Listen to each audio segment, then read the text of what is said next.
Al-okhdood. Who are al-okhdood? Allah subhanahu wa ta'ala mentions them in Surah Al-Buruj with saying, قُتِلَ أَصْحَابُ الْأُخْدُودِ.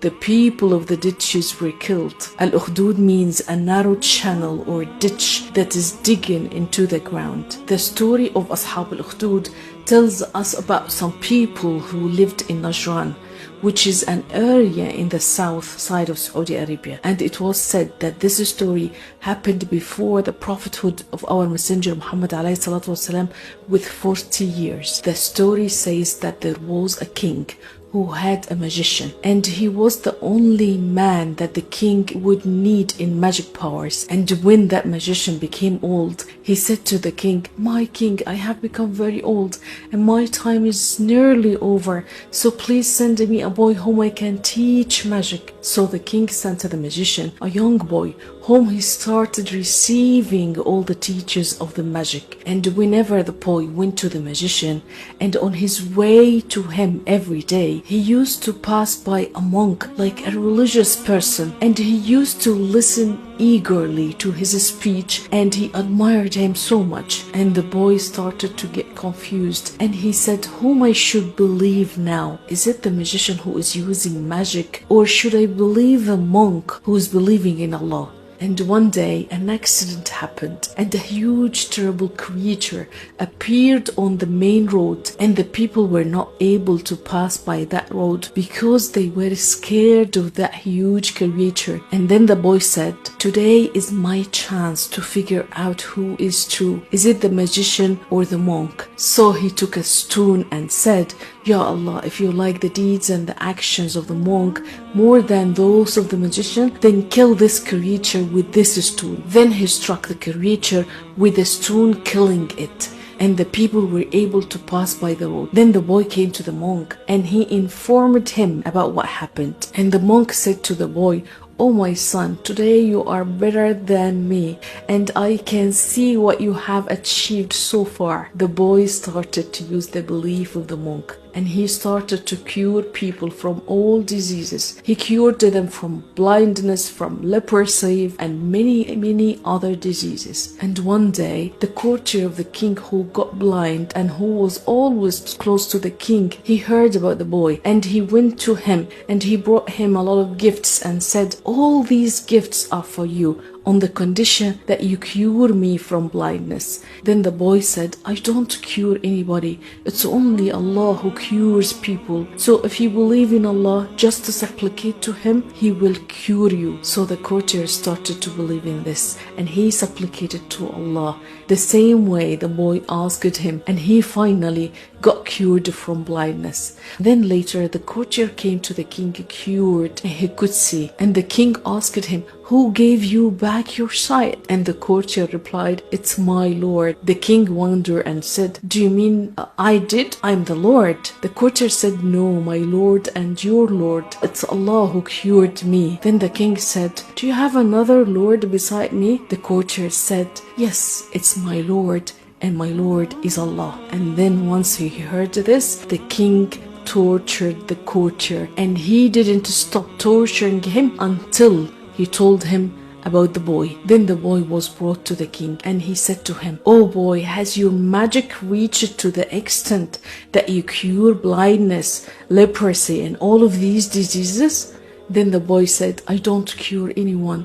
Only my Lord can cure." Then the king tortured the boy until he told him about the monk. Then the monk was brought to the king, and the king said to the monk, "Abandon and leave your religion." The monk refused, and the king killed the monk. Then the king asked the courtier who was cured from blindness, "Leave your religion." The courtier refused to do. Then the king killed him, and he split his head with a saw. Then the king brought again the boy, and he asked him, "Leave your religion." The boy refused, and the king ordered and said, "Take this boy to the top of the mountain till you reach its peak.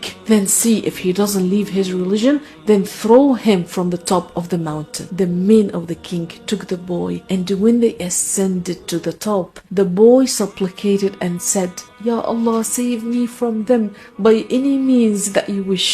So the mountain started shaking, and all the men fell down, and the boy came back walking to the king. The king wondered and said, "What happened to the men I sent with you?" The boy said, "Allah saved me from them." So the king ordered some other men to take the boy on a boat in the middle of the sea, saying, "If he refuses to leave his religion, drown him." So the men took the boy out to the sea, and he said, "O Allah, save me from them by any means that you wish." Then they were all drowned in the sea. Then the boy returned to the king, and the king said, "What happened to the men I sent with you?" The boy said, "Allah saved me from them, and you will not be able to kill me until you do as I say, and if you do as I say, you will be able to kill me." The king wondered and said, "And what is that thing that enables me to kill you?" The boy said, "Gather all the people in one place and tie me to the trunk of a tree, then take an arrow